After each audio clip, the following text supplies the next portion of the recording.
حضرت خواجہ حسن بصری رحمۃ اللہ علیہ نے بصرہ میں ایک غلام خریدا، اور وہ غلام بھی ولی اللہ، صاحب نسبت اور تہجد گزار تھا۔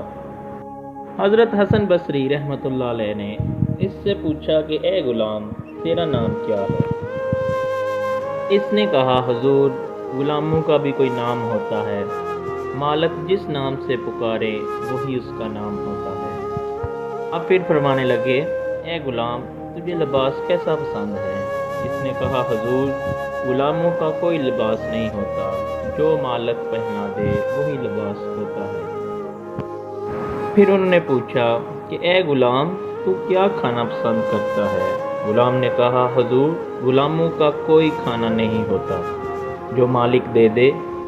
حضرت خواجہ حسن بصری نے جب یہ اس کی باتیں سنی تو چیخ مار کر بے ہوش ہو گئے۔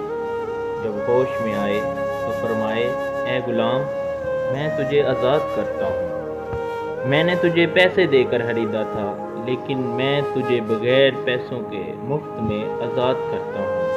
غلام نے پوچھا کہ یہ کس نعمت کے بدلے آپ مجھے آزاد کر رہے ہیں؟ تو حضرت امام حسن بصری رو پڑے۔ آپ نے فرمایا، اے اللہ کے بندے، تم نے تو مجھے اللہ کی بندگی کرنا سکھا دی۔